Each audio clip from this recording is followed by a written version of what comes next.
Welcome all to the online lecture series of mechanical engineering materials. Our today's topic is broad classification of steels, and our course outcome is selecting relevant ferrous materials for mechanical components. Now, broad classification of steels.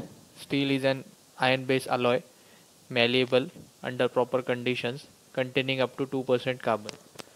Alloy steels with high proportion of other elements and a relatively small amount of iron are also called as a steel. If the iron and carbon are important influencing element. So as we know, an alloy having high proportion of other elements relatively small amount of iron, they are called as a steel. Now steel to improve its properties. Hardness of steel depends on the shape and distribution of carbides in iron. So whatever the percentage of carbides that are present in the steel, they are responsible for the hardness of steel. The various elements that we will be seeing, or various alloying elements that we'll be seeing in next slides, these are sulfur, silicon, chromium, molybdenum, phosphorus, etc. And with addition of these elements, each element has some different characteristic, and with addition of each element there are the different characteristics of the steel. Now let's go through types of steels. Steels can be classified by variety of different systems depending upon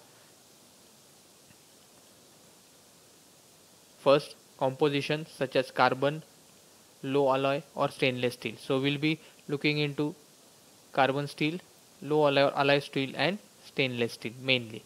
Next, depending upon the manufacturing methods, examples are open heart, basic oxygen process and electric furnace methods.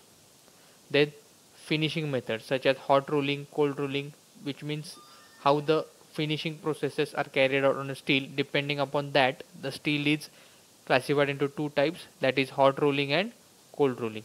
Similarly, depending upon the product form, that is it is a bar plate, sheet, strip, tubbing or structural shape. Next, the deoxidation practice such as skilled, semi-skilled and capped or rimmed steel. Next, depending upon microstructure such as ferritic, pearlitic and martensite. We'll be looking in detail about these in our coming units.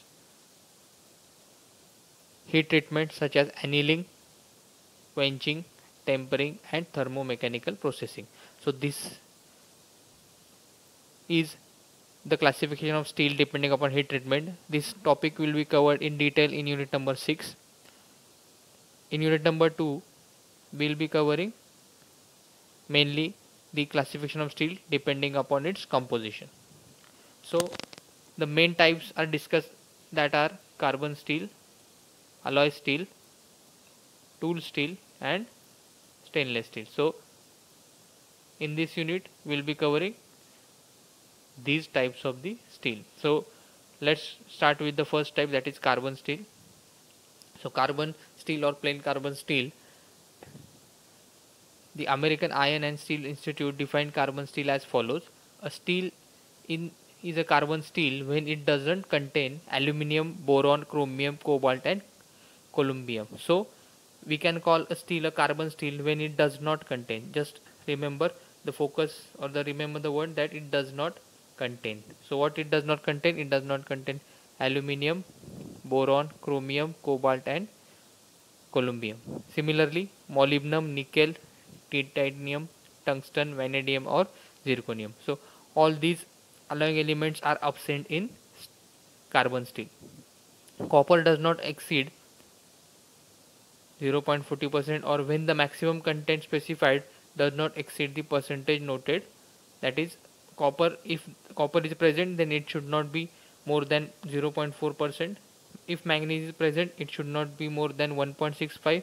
Similarly for silicon it's 0.6%. So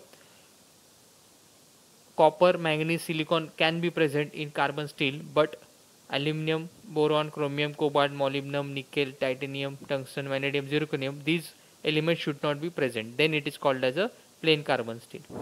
Carbon steels are different from cast iron regards to their percentage of carbon. Cast iron will be studied in upcoming unit. carbon steels rather contains 0.1 to 1.5% carbon, whereas cast iron possesses 1.8 to 4.2% of carbon. So in plain carbon steel, the percentage of carbon is less as compared to in a cast iron. Now let's go through the first type of the plain carbon steel, that is low carbon steel or mild steel. We'll be studying these types with four parameters, that are: first parameter will be what are the characteristics, second parameter is advantages, followed by the third characteristic, that is, or third parameter is disadvantages, and finally applications of that type of carbon steel. First, let's look at low carbon steels. So low carbon steels contain 0.3% of carbon. Then low carbon steels are not hardened appreciably by hardening process of heat treatment. So what exactly is heat treatment, exactly is hardening, that will be covered in future units. So as of now, you have to just remember the percentage of carbon and just keep in mind that these steels cannot be hardened using any heat treatment process. A decrease in carbon content improves ductility. So due to this low percentage of carbon, these carbon steels are ductile in nature. That means these carbon steels can be converted into thin wires. The ultimate tensile strength of low carbon steel by working at high temperature will increase. So at high temperature, their ultimate tensile strength increases. Mild steel belongs to the low carbon steel. So mild steel is a type of steel which belongs to this low carbon steel category. Now let's look at the advantages. It has good tensile strength, as we can see that it has good ductility. So ultimately it results into it having a good tensile strength, because we know in ductility, if this is your steel rod or low carbon steel, if we apply tensile strength, that is in this way, due to its good ductility or improved ductility and good tensile strength, you will see this block of an low carbon steel converted into thin wires because of the property of ductility and as well as good tensile strength. Next, it has good magnetizing properties.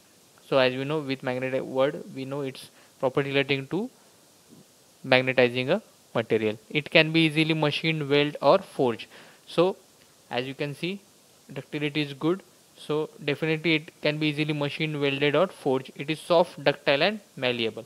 So along with ductility, even if we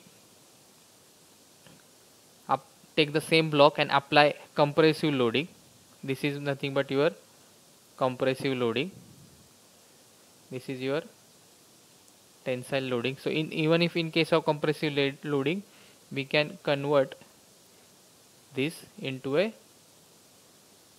thin sheet.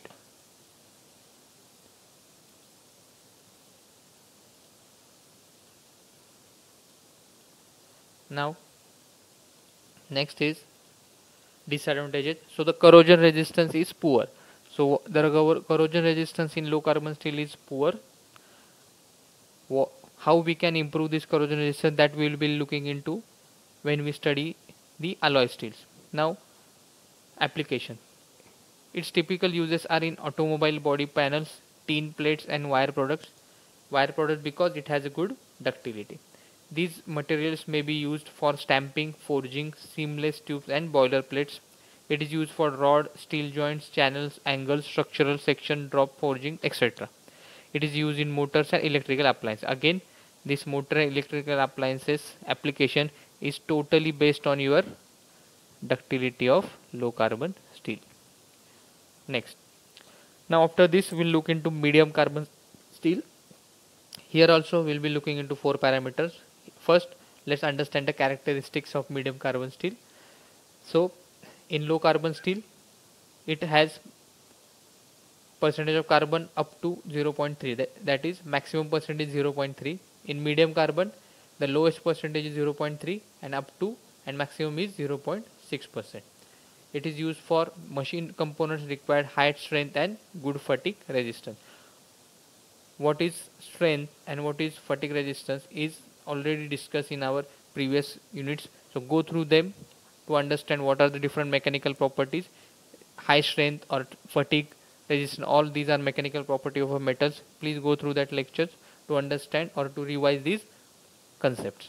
Now it can be easily machined and forged. So just like low carbon steel, this is also easy to machine and can be forged. Forging nothing but you'll be applying various heat treatment processes in order to get your desired shape of from the steels.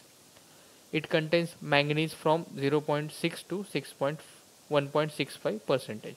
So this is a key point. Remember, this is will definitely be asked in your examination for 1 mark as a MCQ.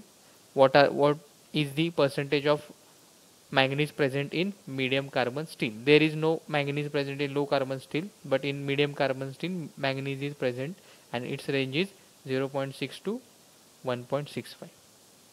Now let's go through advantages. It has better ductility, it has better strength. So ductility and strength are good. It has good wear resistance. It can be easily machined and forged as we have discussed here, and it possesses good formability. That is, it can be formed into different shapes without any failure. Disadvantage that it is mostly more costlier than mild steel or low carbon steel. So disadvantage only the cost of the medium carbon steel. Application: it is used for making shafts, axle, gears, crankshaft, couplings, forgings, used in railway wheels and rail axles. This is also an important point, mainly asked in your examination. Next, it is also used for making drop forging dies, blocks, set screws, clutches, disc plates, punches, wall springs, cushing rings, and thrust washers. Now let's look at the next type, that is high carbon steels. So here the percent of carbon is from 0.7 to 1.5%. These steel have high hardness, low toughness. Their strength to hardness increases with increase in carbon content. As carbon is increased, the hardness increases and strength starts to decrease. So here you can see, as carbon percentage increases, the hardness increases, but the strength starts to decrease. Now similarly, just like in case of medium and low carbon steel, the advantages, disadvantages and applications are provided over here. You are requested to go through these and compare all three types of carbon steels with each other. Now let's understand what exactly is alloy steels. So now we have just understood what are different carbon steels available. Now understand what is alloy steels. So alloy steel is a type of a steel to which one or more elements besides carbon have intentionally added to produce a desired physical property or characteristic. So as we have discussed, in plain carbon steel or carbon steel, only few elements are allowed to be added. Most of the elements are not permitted or should not be considered for carbon steel, but in alloy steel one or more type of different elements are added to get a better results from the alloy steel. The common elements that are to be added are molybdenum, manganese, nickel, silicon, boron, chromium and vanadium. So these elements were not supposed to be added in low carbon steel or in plain carbon steel, but in alloy steel these are most commonly used elements. Alloy steel is alloyed with variety of elements in total amounts between 1.5% to 50%. So this is the percentage of alloying elements added to the alloy steels. Alloy steel may be classified according to their chemical composition, structural class and purpose. Purpose of alloying. So this is nothing but your purpose of alloying. The main purpose of alloying is to increase the strength or increase the mechanical properties of material. These are all the mechanical properties of material given, such as increasing better hardenability, improve machinability, improve ductility, improve toughness, etc. Advantages are, it has greater hardenability, it has less distortion cracking, it has greater high temperature strength, greater stress relief, etc. And disadvantages, due to various element addition of various element, this cost is more and it requires special handling. Go through this table, read one by one different purpose of alloying, read all the advantages. Thank you very